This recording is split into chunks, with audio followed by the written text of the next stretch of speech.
أعوذ بالله من الشيطان الرجيم بسم الله الرحمن الرحيم وحاجه قومه قال أتحاجوني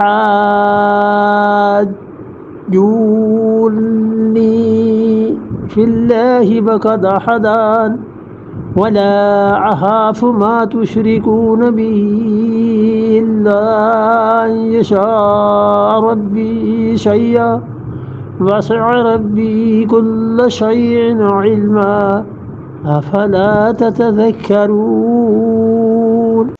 وحاجہ قوموں، اور ان سے جھگڑی ان کی قوم.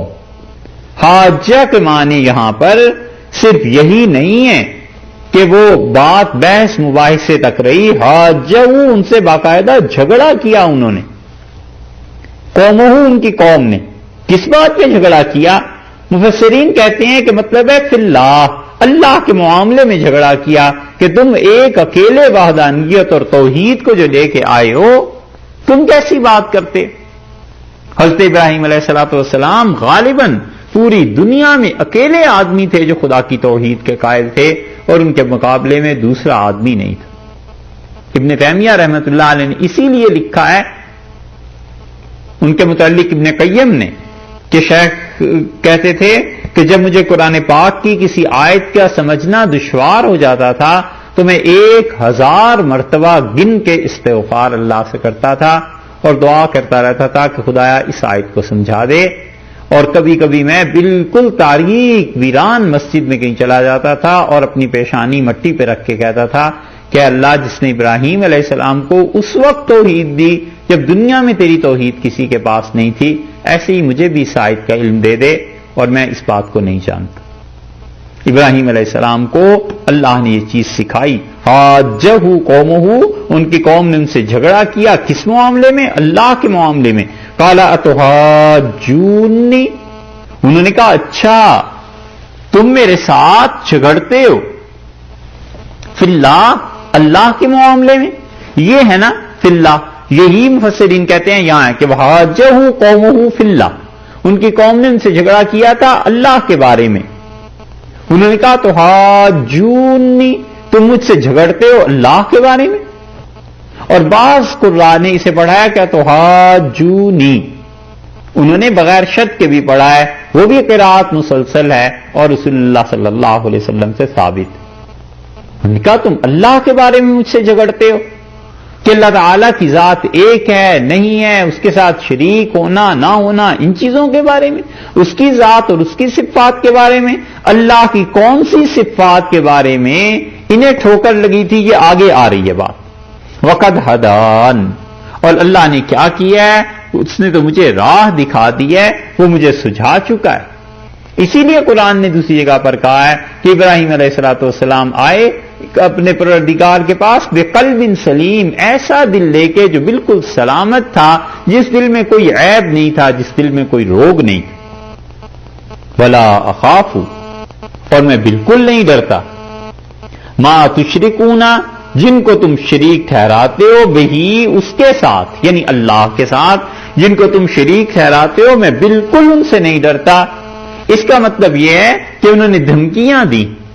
انہوں نے کہا یہ جو تم ان کے مذاق اڑا رہے ہو نا سورج چاند اور ستاروں کا، اور تم ان کو معبود نہیں مانتے ہو، تو ان کی وجہ سے تم پہ کوئی مصیبت آ جائے گی، یہ تمہیں پکڑ لیں گے، یہ تباہی تمہاری ہو جائے گی. اور اہل باطل، مشرکین اور کفار، یہ ان کا وتیرہ یہی ہے کہ جن چیزوں کی یہ عبادت کرتے ہیں، اگر ان چیزوں کے متعلق آپ کبھی حق بات کہہ دیں تو وہ کہتے ہیں کہ تم اس کی پکڑ میں آ جاؤ گے، تم اس کی لپیٹ میں آ جاؤ گے، تمہیں مار دیں گے، بیڑا غرق ہو جائے گا. اور اسی جہالت میں بہت سے مسلمان اپنے آپ کو کہلانے والے بھی پڑے ہوئے ہیں. آپ صرف اگر انہیں اتنا کہہ دیں کہ جس قبر کا تم اتنا احترام اور عزت کرتے ہو، اس کھائے ہوئے قبر کے اختیار میں کچھ نہیں ہے، نہ نفع دے سکتے ہیں نہ نقصان دے سکتے ہیں، اور نہ صرف یہ کہ نفع نقصان، یہ تو سرے سے تمہارے حالات کو جانتے ہی نہیں ہیں. تو کہیں گے کہ یہ تم توہین کر رہے ہو، حالانکہ یہ توہین نہیں، یہ اللہ کی وحدانیت ہے، توحید ہے، اور اس توحید کا جو رد ہے اس کی نفی ضروری ہے۔ توحید کا رد شرک ہے، اللہ کے علاوہ کسی اور کے لیے نفع اور نقصان کو ثابت کرتے ہو، کسی اور کے لیے علم کو ثابت کرتے ہو۔ ہم کہتے ہیں اس کے پاس نہ علم ہے ایسا اور نہ ہی وہ نفع اور نقصان کا ہے، وہ کہتے ہیں یہ توہین ہے، اور دیکھو تمہیں یہ پکڑ لیں گے۔ یہ اس بزرگ کا احاطہ ہے، یہاں پر تم کوئی درخت نہ کاٹنا وگرنہ تم مارے جاؤ گے، دیکھو بددعا لگ جائے گی، یہ چیزیں ہو جائیں گی۔ یہ کام انہوں نے کیے ہیں ابراہیم علیہ الصلوۃ والسلام کے ساتھ۔ انہوں نے کہا کہ دیکھو میں بالکل نہیں ڈرتا، ولا اخاف ما تشرکون بہ، جن چیزوں کا تم شریک ٹھہراتے ہو خدا کے ساتھ میں بالکل نہیں ڈرتا، الا ان یشاء ربی، ہاں بس یہ ہو سکتا ہے کہ الا ان یشاء ربی، میرا پروردگار چاہے، شیئا کچھ، کوئی چیز بھی اللہ چاہے ہو سکتی۔ اللہ تعالیٰ مجھ پر کوئی حالات ایسے بھیجنا چاہے وہ بھیج سکتا ہے، وہ بھی مار کر دے، اس کی طرف سے کوئی ایسی چیز آ جائے تو یہ ہو سکتا ہے۔ الا ان یشاء ربی شیئا، میرا پروردگار کچھ بھی چاہے وہ ہو جائے گا۔ وسع ربی کل شیء علما، اور میرے پروردگار کا علم سمائی ہوئی ہے، ہر چیز میرے پروردگار کے علم میں۔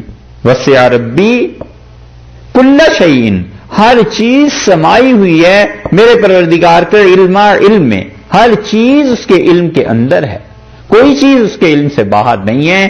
یہ معلوم ہوا کہ دو صفات کا انہوں نے اللہ تعالی کی اثبات کیا، ایک تو یہ کہ اللہ چاہے تو کچھ ہو سکتا ہے، یہ خدا کی قدرت کا، اور وسع ربی کل شیء علما سے علم کا۔ یہ دو ہی چیزیں ایسی تھیں جسے مشرکین ثابت کر رہے تھے سورج میں، چاند میں، ستارے میں، اور ان دو چیزوں کی نفی انہوں نے کر کے کہا کہ یہ دونوں چیزیں میرے پروردگار کے قبضے میں ہیں، اگر وہ چاہے گا تو میرا کچھ نقصان ہو جائے گا، اور اس کا علم بھی ہر چیز پہ حاوی ہے۔ افلا تتذکرون، تم دھیان نہیں کرتے، تمہیں سمجھ نہیں آتی اس بات کی کہ میں کتنے واضح دلائل سادہ سے تمہیں پیش کر رہا ہوں۔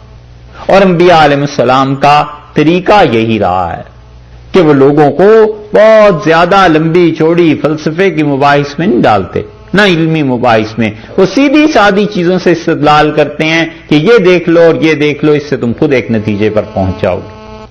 ایسے ہی جیسے تیسرے پارے میں بھی گزرا ہے نا، حضرت ابراہیم علیہ السلام نے انہوں نے کہا نمرود سے کہ میرا رب تو وہ ہے جو زندہ کرتا ہے اور مارتا ہے، اور پھر اس نے جب اس کا جواب دیا تو ان کا اچھا وہ مشرق سے سورج کو نکالتا ہے، تم مغرب سے لے آؤ۔